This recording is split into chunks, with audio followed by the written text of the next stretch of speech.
여보세요? 박수진입니다.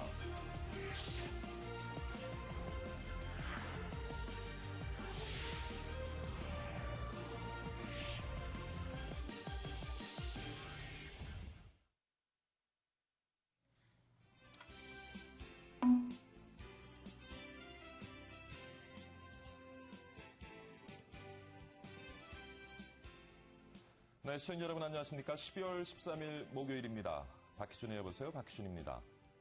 미국 중앙은행인 연방준비제도가 내년 1월부터 매달 450억 달러 규모의 국채를 추가로 사들이기로 했습니다. 지난 9월에 단행했던 3차 양적 완화를 확대하는 조치죠. 단기 국채를 팔아 장기 국채를 사들이는 오퍼레이션 트위스트가 종료된 후에 그 오퍼레이션 트위스트를 대체할 자산 매입 프로그램이 나올 것이다에 관심이 집중되고 있었는데요. 결국 내년 1월부터 같은 액수만큼의 국채를 추가로 사들이기로 했습니다. 오늘은 이 내용을 중심으로 우리 시장에 미치는 영향을 집중 분석해 보도록 하겠습니다. 방송 보시면서 의견 있으신 분들, 문의사항 있으신 분들 전화 주십시오. 02-2000-4974부터 5까지 2대 전화 열어놓겠습니다. 시청자 여러분의 전화를 기다리면서요. 3차 양적 완화 확대 조치에 관련돼서 간밤에 들어온 소식, 머니국의 장남식 기자 연결해서 들어보도록 하겠습니다. 장남식 기자. 네, 안녕하세요. 네, 미국의 연방준비제도의 통화정책기구인 연방공개시장위원회가 이틀간의 정례회의를 마치고 추가 부양책을 내놨는데요. 대체로 시장에서 예상하던 내용이었습니다. 연준이 내놓은 추가 부양책의 핵심은 내년부터 매달 450억 달러 규모의 국채를 추가로 매입하겠다는 것인데요. 이달 말로 종료되는 오퍼레이션 트위스트의 규모와 일치해 이를 대체하는 효과를 볼 수 있을 것으로 보입니다. 이로써 연준은 지난 9월 단행한 제3차 양적 완화로 사들이는 월 400억 달러의 주택담보부 채권과 함께 매달 850억 달러 규모의 채권을 계속 매입함으로써 경기 부양 효과를 기대할 수 있게 됐습니다. 특히 단기 국채를 팔아 장기 국채를 사들임으로써 장기 금리를 유지하는 오퍼레이션 트위스트와는 달리 이번 대책은 국채를 추가 매입하는 방식이어서 좀 더 적극적인 접근 방식으로 평가되고 있습니다. 연준은 이와 함께 기준금리를 0.25%로 동결한다고 밝히면서 오는 2015년 중순까지는 저금리 기조를 이어갈 방침이라고 전했습니다. 연준은 또 현재 제로 수준인 정책금리의 인상 조건으로 실업률 6.5%와 물가상승률 2.5%를 제시하면서 목표제를 도입한다고 밝혔는데요. 이는 연준의 양대 정책 목표인 완전 고용과 물가 안정에 대한 의지를 강조하기 위한 조치로 여겨집니다. 연준의 이러한 조치가 발표되자 시장의 기대감이 되살아나는 모습을 보이기도 했는데요. 하지만 일부 전문가들은 연준의 경기 부양 의지에도 미국 경제 회복에는 장애물이 여전히 높다고 분석했습니다. 재정 절벽으로 떨어지지는 않더라도 내년 미국 연방정부의 재정 상황은 좋지 않을 것이라면서 유럽 변수도 여전한 상태라는 지적입니다. 연준의 이번 조치가 재정 절벽이 경제에 미칠 악영향을 줄이는 데는 일부 도움은 되겠지만 큰 해결책은 되지 못할 것이라고 보고 있는 건데요. 연준이 추가 경기 부양책을 발표하긴 했지만 당분간은 재정 절벽의 우려가 남아있을 것으로 보입니다. 네, 장남식 기자 잘 들었습니다. 미국의 3차 양적 완화 확대 조치가 또 글로벌 증시에는 어떠한 영향을 미쳤는지 박지은 외신 캐스터와 함께 살펴보도록 하겠습니다. 박지은 캐스터. 네, 시황센터입니다. 오늘 뉴욕 증시의 재료 참 많았죠. 먼저 마감 상황 알려드리겠습니다. 오늘 미국 연방준비제도의 추가 부양책 발표가 있어서 뉴욕 증시 크게 오를 것이라는 기대감도 한때 번졌습니다. 발표 이후에 3대 지수 나란히 동반 상승세로 접어드는 모습 보여줬습니다. 하지만 곧 상승폭 반납하면서 제자리로 돌아오는 모습이었습니다.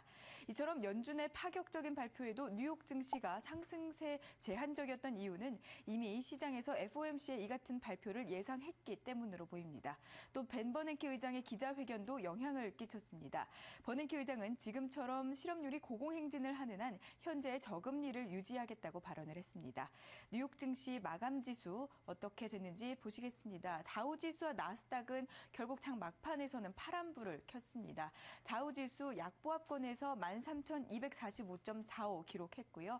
나스닥 역시나 소폭 밀리면서 3,013.81로 장 마감하는 모습입니다. S&P 500 지수만 간신히 빨간불 유지한 채 마쳤습니다. 1,428선에서 움직임 보이다 장 마쳤습니다. 네, 이번에는 유럽 가보겠습니다. 유럽 주요 증시들 역시나 상승 마감을 했습니다. 미국 연준의 발표 전 세계 증시에 긍정적인 영향을 끼쳤는데요. 유럽 증시는 발표 이전에 장이 마감됐습니다. 연준이 추가적인 부양책을 내놓을 것이라는 기대감이 확산되면서 유럽 증시 상승을 견인했습니다. 하지만 결과를 지켜봐야 한다는 신중한 투자자들의 의견이 많아서 상승폭 무척 제한적이었습니다. 프랑스 증시는 심하게 요동치다가 마지막에 빨간불 켠 채 마감됐습니다. 유럽 증시 마감 상황 살펴보겠습니다. 영국 FTSE 지수와 독일 닥스 지수는 0.3%대 상승세 보였습니다. 각각 5,945.85 그리고 7,614.79 기록했습니다. 프랑스 까크 지수 역시나 빨간불 켜졌습니다. 3,646선에서 마무리 지은 모습입니다. 네, 아시아 확인해 보겠습니다. 오늘 세계의 경제 지표 흐름 나쁘지 않습니다. 아시아도 FOMC 회의 영향받으면서 상승 마감을 했습니다. 다만 역시나 결과 발표 전에 장 마감하면서 추가 부양책에 대한 기대감으로 소폭 상승한 채 마쳤습니다. 어제 가장 큰 이슈가 됐던 북한 로켓 발사, 일본과 중국 시장에도 별다른 영향은 끼치지 않았습니다. 자세하게 마감 지수 보시겠습니다. 일본 니케이 지수 0.59%, 포인트로는 56.14포인트 오른 채 9,581.46 기록하면서 마감됐고요. 중국 상해종합지수 강보합권에서 2,082선 보였습니다. 홍콩 항생지수 0.8%, 179.41포인트 상승한 채 22,503.35 기록했습니다. 네, 원달러 환율도 확인해 보겠습니다. 요즘 연일 떨어지고 있죠. 어제 또 하락했습니다. 4거래일 연속 하락세 보이면서 연 최저점 또다시 기록했습니다. 1.7원 떨어진 1,075원에서 거래 마쳤습니다. 지금까지 시황센터에서 전해드렸습니다.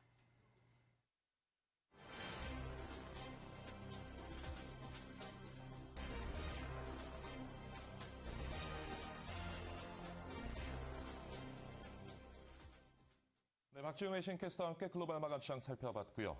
이번에는 나라박 소식 한번 짚어보도록 하겠습니다. 오늘도 매일경제신문의 황미리 연구원 나와 계십니다. 안녕하십니까? 안녕하십니까? 네. 오늘 아무래도 3차 양적 완화 확대 소식이 첫 번째 아이템일 것 같은데 어떻습니까? 네, 그렇습니다. 어제는 북한 로켓 때문에 편집국이 한바탕 발칵 뒤집혔었는데요. 오늘 네. 같은 경우는 역시 3차 양적 완화의 확대 조치 때문에 여러 가지 새로운 소식들이 있어서 그것 먼저 전해드리도록 하겠습니다. 북한의 로켓 발사 소식은 큰 영향을 미치지 못했죠, 시장에? 네, 그렇습니다. 네. 하지만 이번에 연방정부의 확대 조치 같은 경우는 시장에도 계속해서 영향을 미치고 있는 것으로 드러나고 있는데요. 네. 우선 첫 번째 소식을 보시면요. 이제 BBC에서 나온 소식입니다. 버냉키가 또 다른 새로운 역사를 썼다라고 발표를 했는데요. 바로 지금까지 미국에서는 무엇인가 발표를 할 때 항상 언제까지 하겠다라는 이런 식의 발표를 했었는데요. 이번 버냉키는 굉장히 특이하게 미국 최초로 이렇게 실업률이 6.5% 미만으로 떨어질 때까지라는 굉장히 어떤 기간적인 것이 아니고 목표적인 목표를 이렇게 세팅을 하면서 굉장히 큰 주목을 받고 있습니다. 여기서 계속해서 다른 기자님들과 같은 내용이긴 한데요. 저희 이게 오퍼레이션 트위스트가 이번 달 말로 끝나면서 또 다른 새로운 양적 완화를 좀 더 확대를 하겠다는 이야기가 있었습니다. 사실 포브스 같은 경우는요.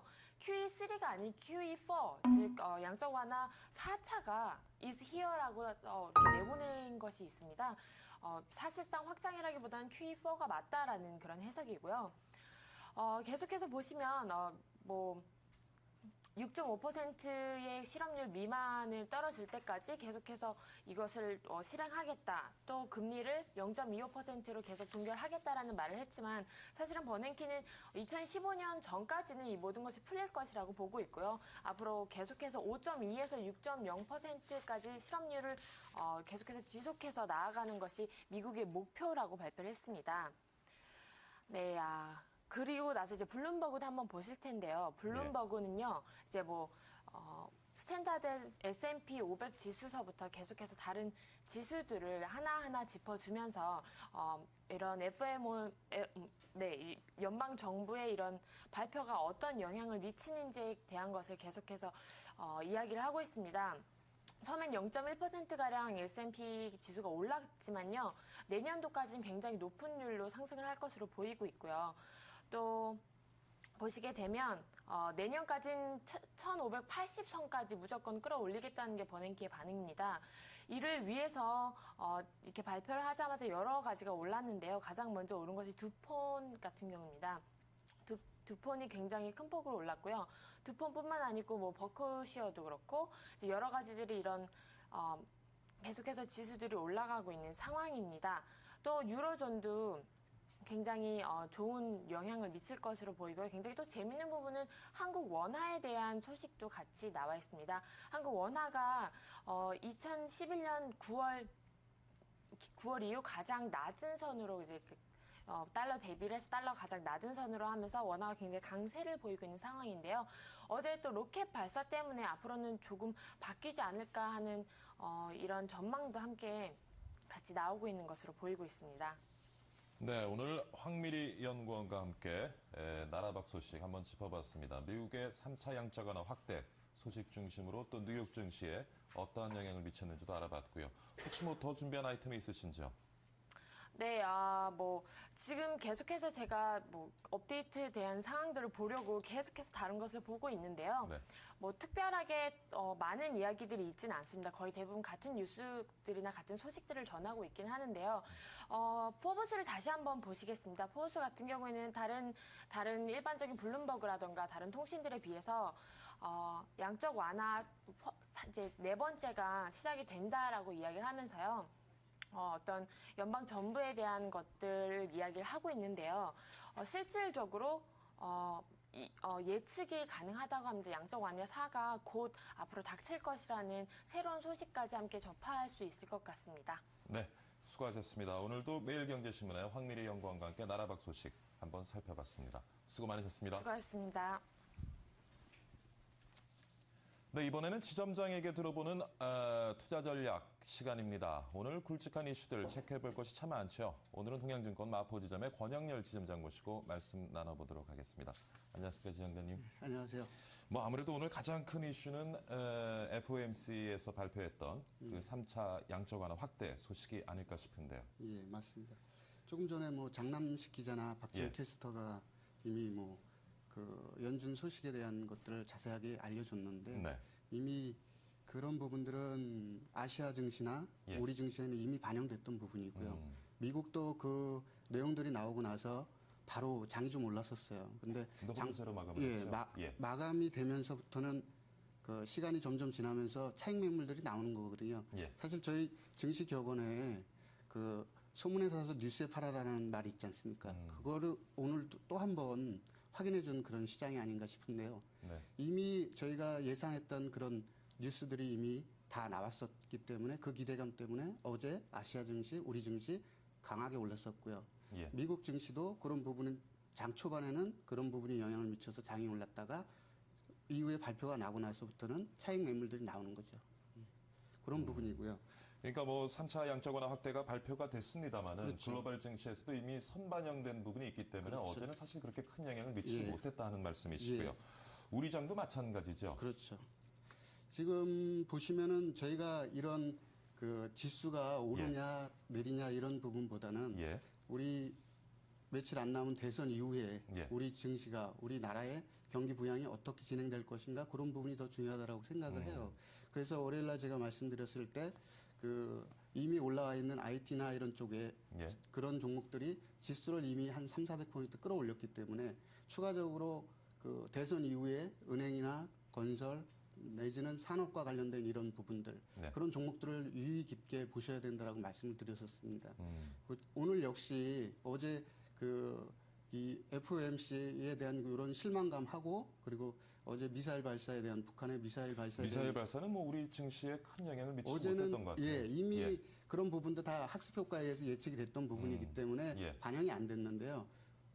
오늘 그 미증시가 혼조세로 마감한 부분하고 어제 그 부분하고 예. 그리고 오늘 동시만기일이지 않습니까? 네. 그런 부분이 복합적으로 영향을 미칠 수 있는 거죠. 항시 과거에도 보면 그 당일날에는 반영이 안 됐지만 그 예. 다음날 후폭풍이 있었던 그런 사례가 많았었습니다. 예. 그래서 오늘 저는 그런 부분이 시장에 영향을 좀 미치지 않을까 하는 생각을 하고 있습니다. 사실 뭐 FOMC에서 발표했던 3차 양적 완화 확대라든가 어제 또 북한 미사일 발사 소식이 뭐 우리 증시뿐만 아니라 글로벌 증시에 큰 영향을 미치지 못했다 하는 것이 그렇죠. 결론인 것 같은데 오히려 미국에서 들어오는 외신들을 지금 살펴보면요. 3차 양적 완화 확대보다는 오히려 재정 절벽에 대한 우려가 그렇죠. 더 좀 시장에 팽배해 있는 것 같은데 어떻게 보시는지요? 그 재정 절벽에 대한 거는 연준에서 다룰 수 없는 부분이었고요. 예. 그 아무래도 오바마 대통령과 예. 그리고 의회에서 다뤄야 될 부분들이었는데요. 네. 그런 부분을 아마 단기적으로는 지금 그런 우려 때문에 시장에 영향을 미쳐서 시장이 좀 조정을 받는 예. 그런 부분을 보이겠지만 예. 장기적으로는 긍정적으로 해결을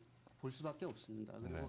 오늘 그 FOMC 회의 결과 보시면은 그 버너케 의장이 경기 부양에 대한 의지를 확실하게 다시 한번 그 피력한 것이 아닌가 하는 생각이 들거든요. 예. 그런 부분이 이미 선반영됐었기 때문에 혼재스러에 마감한 거고 그런 부분 때문에 장이 조정을 조금 장 막판에 받았던 거고 단기적으로 조금 워낙 많이 한 3주 정도 올랐었기 때문에 올랐으니까 조정을 좀 받을 수는 있지만 장기적으로 긍정적으로 해결할 수밖에 없다라고 보시면 됩니다.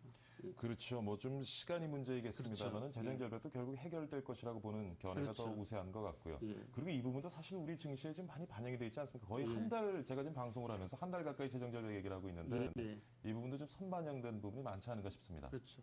아무래도 그런 부분이 선반영됐고요. 예. 지금까지는 실적 위주의 그러니까 삼성전자 같은 경우에 실적이 워낙 좋게 예. 나왔고 앞으로도 좋을 거다라는 것 때문에 주가가 계속 올라갔거든요. 예. 그리고 삼성전자가 올라가면서 휴대폰 관련된 부품주 내지는 IT 쪽 이런 부분들이 전부 올라왔습니다. 그렇지만 반대로 건설이라든지 은행이라든지 기계라든지 이런 부분들은 그 고점 대비해서 최근 한 3개월 고점 대비해서는 한 50% 이상 빠져 있는 상태예요. 예, 좀 낙폭이 과대한 낙폭이 주들이죠. 예. 많이 심한데 이런 부분이 바뀐다는 거죠. 이제 수익이 난 부분들은 차익 실현을 할 거고요. 예. 그리고 이번 12월이 윈도우 드레싱도 있고 배당도 관련돼 있기 때문에 그 포트폴리오 구성상 이익 난 부분은 정리를 좀 할 거고요. 예. 그리고 지금까지 조금 오르지 않았던 종목들로 예. 포트폴리오를 바꿔간다는 거죠.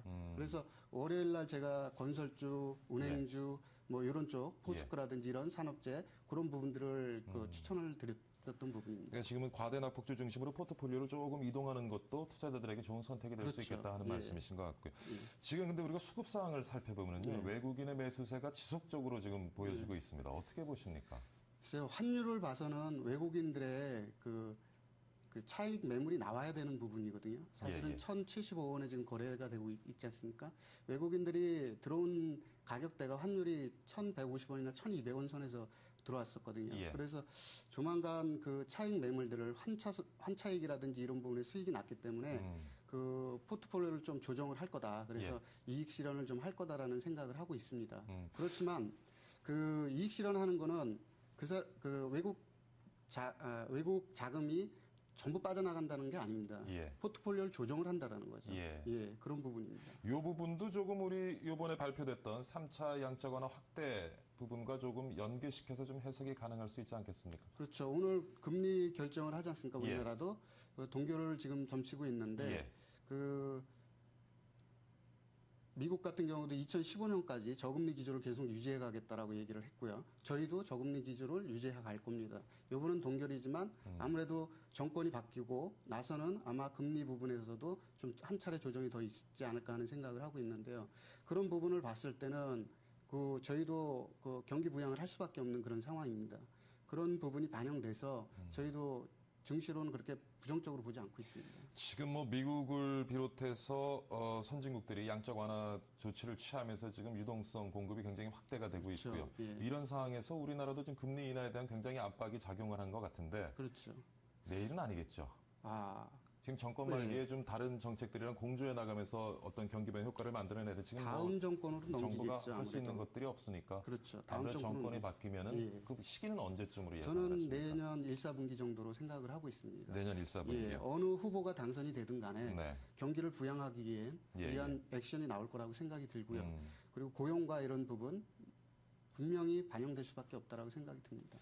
어제 뭐 3차 양적 완화 확대가 있었고 또 오늘 야간 선물 옵션 마감 사항 어떻게 뭐 좀 영향을 미친 것이 있는지요? 아무래도 저희가 1시간 정도 더 빨리 야간 선물 옵션 시장이 마감을 하다 보니까 그 당시에는 그 5시 정도에는 그 그 미증시가 좀 올라 있었던 예, 예. 상황이었거든요. 그래서 예, 예. 보합 부분 선에서 마감을 했고요. 오늘 만기일이다 보니까 옵션 같은 경우에는 그 등가격하고 외가격 가격들이 양쪽 다 하락하는 그런 모습을 보였습니다. 예. 그런데 아무래도 장이 끝나고 나서 1시간 뒤에 미증시가 마이너스 쪽으로 마감을 했기 때문에 우리 장이 동시호가에 아마 좀 소폭 하락하는 풋옵션들이 좀 강세를 보이는 그런 상황이 연출될 것 같습니다.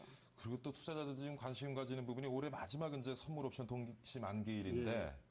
어떻게 좀 전개가 되리라고 보시나요? 지금 전반적으로 한 달간의 이 누적 포지션을 봤을 때는요. 예, 예. 기관들은 약간 하락하는 포지션을 취했어요. 지금 현재 상황에서 한 그 종합주가 지수로 한 15포인트나 20포인트 정도 더 하락을 하면 예. 수익이 좀 많이 나는. 근데 외국인 같은 경우에는 조금 상승하면 수익이 더 많이 나는 한 10포인트나 20포인트 정도. 그런 포지션 현황으로 봤을 때는 오늘도 제한적인 범위 안에서 움직일 거라는 거죠. 결국에는 개인 투자자분들은 그 양쪽으로 강하게 예. 오르거나 강하게 떨어지는 쪽으로 양쪽으로 배팅하는 그 양매수 전략을 취하고 있는데요. 예. 결국은 손실을 보는 거는 개인 투자자들의 그 매수 플레이 그 부분이 손실을 오늘 연결될 것 같습니다. 아쉽습니다. 그런 부분이. 자, 뭐 지금 뭐 FOMC의 3차 완화 확대 조치도 나오고 있고 내일 또 뭐 기준금리에 대한 예. 어떤 뭐 의견이 또 만들어져야 될 것 같고요. 동시만기일도 오늘 또 다가왔고 예. 뭐 지금 뭐 복잡한데 예. 오늘 장 좀 어떻게 전개가 되리라고 보시는지. 아무래도 오늘 장이 동시만기이다 보니까요. 예. 36910이 3개월에 한 번씩 나오는 이벤트거든요. 예, 예. 그 과거에 보면은 그냥 넘어간 적이 없습니다. 사실상 변동성을 좀 키우는 그런 장을 연출을 항상 했었어요. 예. 그렇기 때문에 오늘 장은 조금 아침에는 조금 조정을 좀 받을 수 있을 거라고 예상이 되고요. 오후 들어서는 그 조정을 받더라도 그 올라가는 종목들은 많아질 거라는 거죠. 왜냐하면 그 지금까지 못 올라갔던 종목들 예. 근우로 해서 매수세가 붙을 거라고 생각을 하고 있습니다. 자, 그렇다면은 오늘 올라갈 종목들이 많을 것이다라고 얘기를 하셨는데 예. 좀 관심 있게 보고 계시는 종목 좀 일러주시죠. 예, 월요일 날 제가 아쉬운 게요. 예. 월요일 날 말씀을 드리고 예. 거의 대부분 5% 이상씩 올랐어요. 예. 은행주, 증권주, 건설주, 그리고 두산중공업 같은 경우도 한 7% 올랐다가 어제 한 1.5% 정도 빠졌는데요. 이런 종목군들로 앞으로도 계속 매기가 들어올 거고요. 제가 보는 거는 대선 이후에 정말 어떤 종목들이 갈 거냐. 예. 정부가 경기를 부양할 것이냐. 그러면 어떤 종목을 선택을 해야 되냐. 저희가 이 시점에서 그런 부분을 짚어야 되는데 네. 그렇다면은 은행, 증권, 건설, 기계 이런 산업군, 예, 중공업 이런 부분으로 살펴봐야 되지 않나 하는 예. 생각을 합니다. 은행, 건설, 증권, 증권, 기계 예. 이쪽 부분에 업종에 좀 관심을 두는 것이 그렇죠. 좋다는 말씀인데 예. 종목도 뭐 하나 좀 오늘 소개를 해주시죠. 오늘 관심 있게 보고 있는 종목은 예. 아무래도 그 증권주를 관심 있게 보고 있거든요. 증권주요? 예. 예. 삼성증권을 강하게 좀 삼성증권. 보고 있습니다. 예. 저도 오늘 한번 지켜보도록 하겠습니다. 예, 오늘 말씀 참 감사드립니다. 예, 감사합니다. 예. 네, 박희준의 여보세요. 여기서 1부 마치도록 하겠습니다. 잠시 후 2부에서는요. 3차 양적 완화 확대 조치에 대한 경제 전문가의 분석 이어지겠습니다. 그리고 또 창업에 대한 얘기도 나눠보겠습니다. 여러분 채널 고정해 주시고요. 잠시 후에 뵙겠습니다.